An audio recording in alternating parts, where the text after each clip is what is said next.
बेहद की परम महाशांति। सभी व्यूअर्स को बेहद की परम महाशांति। जैसा कि हम सभी जानते हैं, श्रीमद् भगवद गीता बहुत ही महत्वपूर्ण है, पाप नाशिनी है, मोक्षदायिनी है। भगवद गीता पर हमने पहले भी चर्चा की है और श्रीमद् भगवद गीता के हर अध्याय के महत्व को किसी न किसी कथा के माध्यम से समझने का प्रयास किया है। भगवद गीता नाम से एक प्लेलिस्ट है हमारे चैनल पर, जिसका लिंक आपको डिस्क्रिप्शन बॉक्स में मिल जाएगा। अगर आपने नहीं देखा है तो आप वहाँ से भी देख सकते हैं। अब हम श्रीमद् भगवद गीता के महत्वपूर्ण श्लोकों के बारे में चर्चा करेंगे। एक एक करके श्लोक को गहराई से समझने का प्रयास करेंगे। भगवद गीता महत्वपूर्ण श्लोक नाम से भी प्लेलिस्ट है। हमने पहले जिन श्लोकों के बारे में चर्चा की है वो भी उस प्लेलिस्ट के लिंक के माध्यम से आप देख सकते हैं। लिंक आपको डिस्क्रिप्शन बॉक्स में मिल जाएगा। आज हम श्रीमद् भगवद गीता के 5वें अध्याय के 15वें श्लोक के बारे में चर्चा करेंगे, जो कि हमें कर्मफल के बारे में बताता है और ये बताता है कि ज्ञान क्या है, अज्ञान क्या है, किस प्रकार अज्ञान के कारण इंसान कर्म बंधन में उलझा रहता है और कर्ता ना होते हुए भी कर्तापन के भाव को मान लेता है और कर्म के चक्रव्यूह के अंदर बार बार जन्म मृत्यु को प्राप्त करता है। तो यहाँ हम जानेंगे कि असली ज्ञान क्या है और इंद्रियों का ज्ञान क्या है, बुद्धि का ज्ञान क्या है और किस प्रकार हम विवेक को जागृत कर सकते हैं और अनंत की प्राप्ति कर सकते हैं। तो इन सभी सवालों के जवाब के लिए वीडियो को अंत तक जरूर देखें। 15वां श्लोक है, नादत्ते कस्यचित् पापं न चैव सुकृतं विभुः अज्ञाने नावृतं ज्ञानं तेन मोहन्ति जन्तवः। अर्थात कर्मफल का भागी होना दो प्रकार से होता है। जो कर्म करता है वह भी कर्मफल का भागी होता है और जो दूसरे से कर्म करवाता है वह भी कर्मफल का भागी होता है।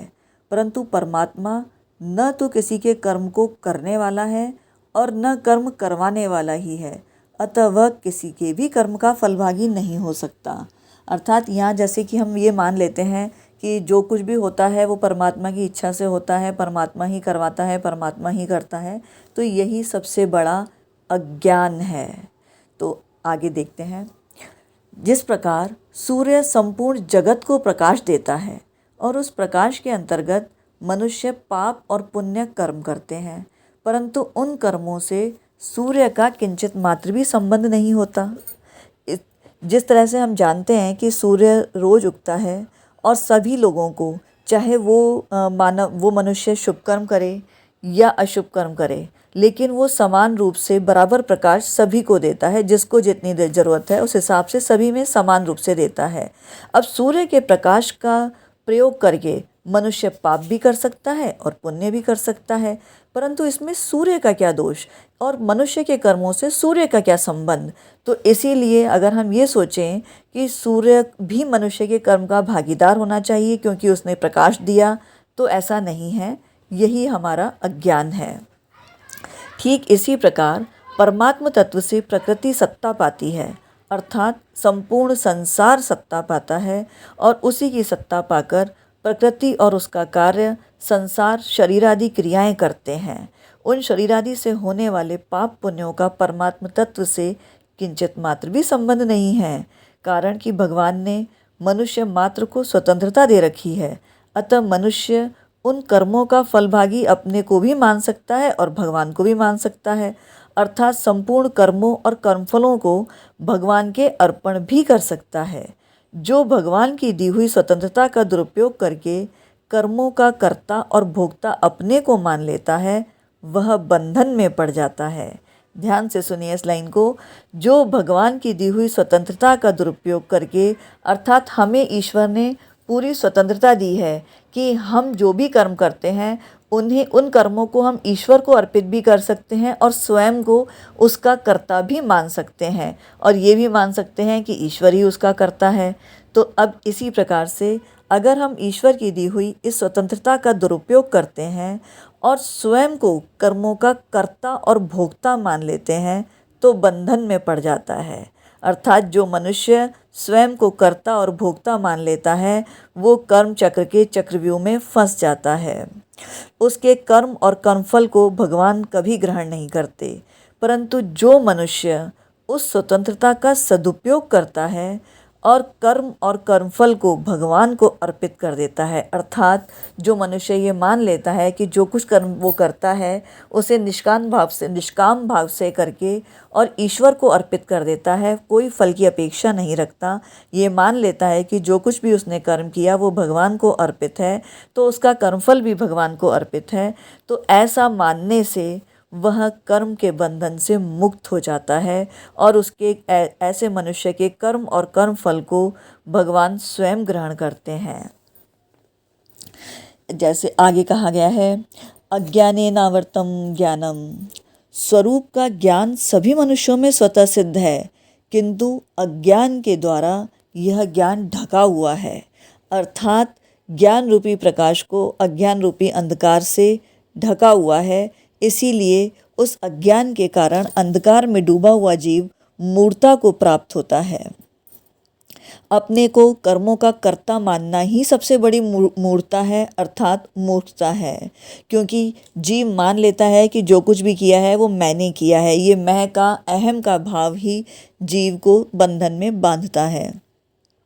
भगवान के द्वारा मनुष्य मात्र को विवेक दिया हुआ है, जिसके द्वारा इस मूर्ता का नाश किया जा सकता है।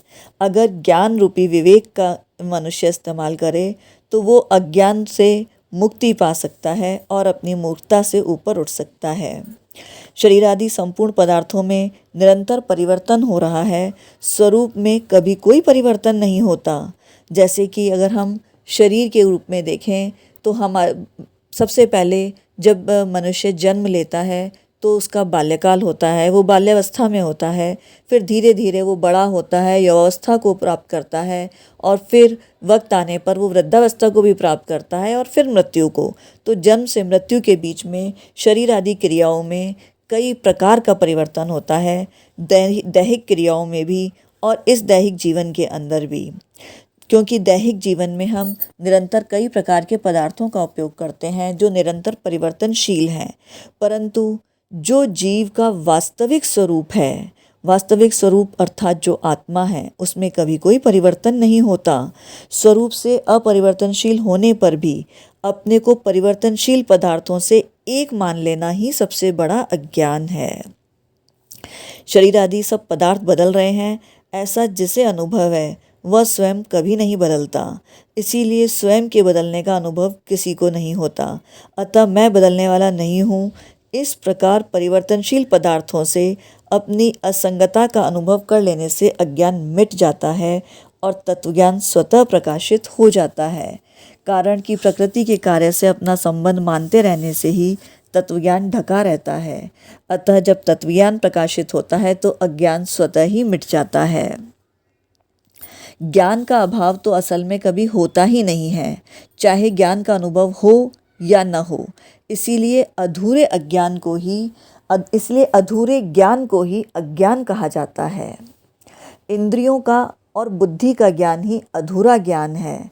इस अधूरे ज्ञान को महत्व देने से, इसके प्रभाव से प्रभावित होने से वास्तविक ज्ञान की ओर मनुष्य की दृष्टि जाती ही नहीं है। यही अज्ञान के द्वारा ज्ञान का आवृत होना है। अर्थात अज्ञान किस प्रकार अज्ञान से ढक जाता है, यहाँ उसी की चर्चा की जा रही है, क्योंकि हमारे इंद्रियों का जो ज्ञान है वो तो सीमित है और अक्सर इंसान इंद्रियों के ज्ञान को ही पूर्ण ज्ञान मान लेता है और यही उसका सबसे बड़ा अज्ञान है। क्योंकि इंद्रियों का ज्ञान सीमित है, इंद्रियों के ज्ञान की अपेक्षा बुद्धि का ज्ञान असीम है। अर्थात हम ये भी मान सकते हैं कि हमारी इंद्रियों से ऊपर हमारी बुद्धि है, इसलिए इंद्रियों का ज्ञान तो सीमित है, या हम ये भी कहा गया है कि मन से ऊपर बुद्धि है। परंतु बुद्धि का ज्ञान मन और इंद्रियों के ज्ञान जानने और न जानने को ही प्रकाशित करता है। अर्थात बुद्धि अपने विषय पदार्थों को ही प्रकाशित करती है। बुद्धि जिस प्रकृति का कार्य है और जिस बुद्धि का कारण प्रकृति ही है, उस प्रकृति को बुद्धि प्रकाशित नहीं करती। तो जब बुद्धि प्रकृति को ही प्रकाशित नहीं कर सकती, तब प्रकृति से अतीत जो चेतन तत्व है उसे कैसे प्रकाशित कर सकती है।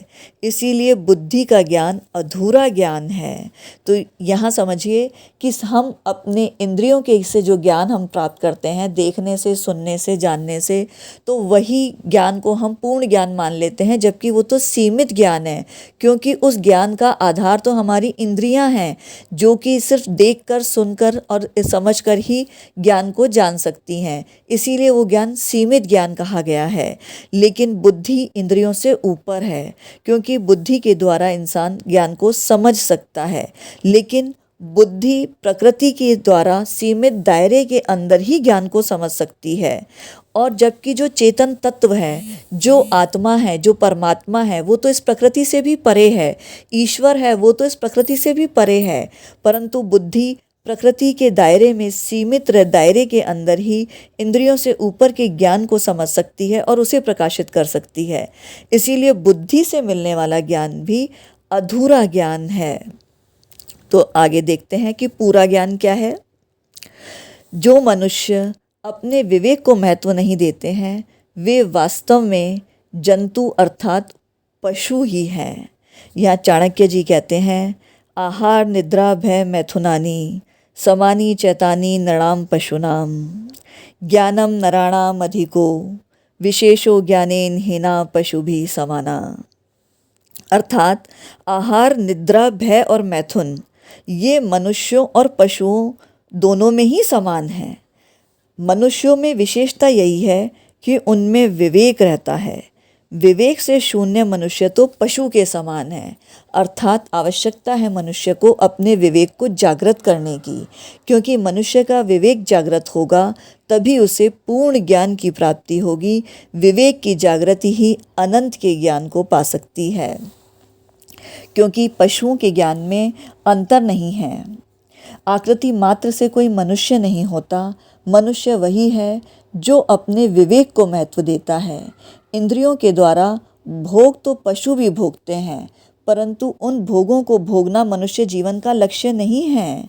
यह मनुष्य जीवन जो इतनी मुश्किल से, इतनी योनियों के बाद बहुत ही मुश्किल से ये मनुष्य जीवन अगर हमें प्राप्त हुआ है, तो इसका पूर्ण उपयोग करें, इसके असली लक्ष्य को समझें। और इन भोगों को भोगना मनुष्य जीवन का असली लक्ष्य नहीं है। मनुष्य जीवन का असली लक्ष्य तो सुख दुख से रहित परमात्म तत्व को प्राप्त करना है।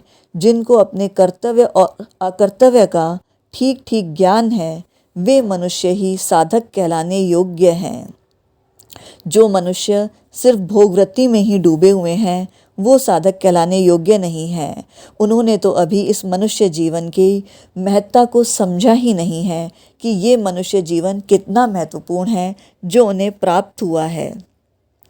अपने को कर्मों का कर्ता मान लेना तथा कर्म फल में हेतु बनकर सुखी दुखी होना ही अज्ञान से मोहित होना है।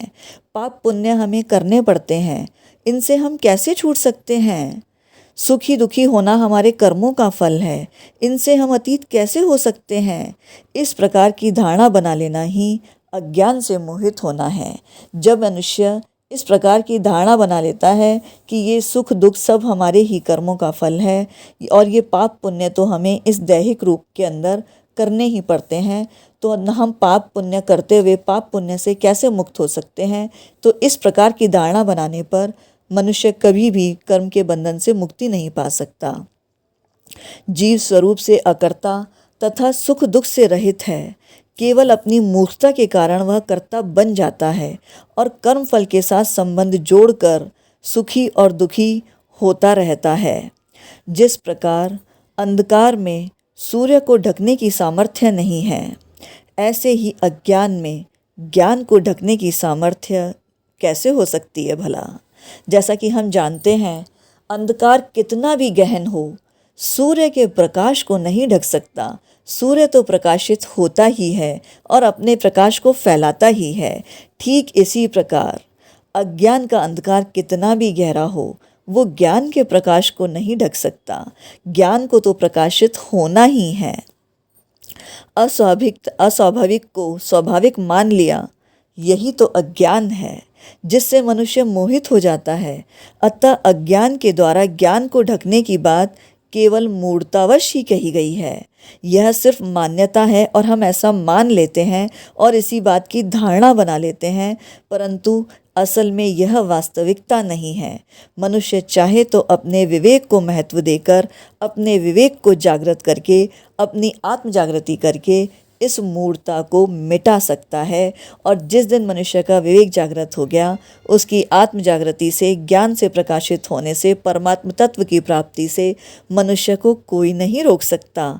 वास्तव में ज्ञान नहीं ढकता, बल्कि बुद्धि ही ढकती है, परंतु मनुष्य को ज्ञान ढका हुआ दिखाई देता है।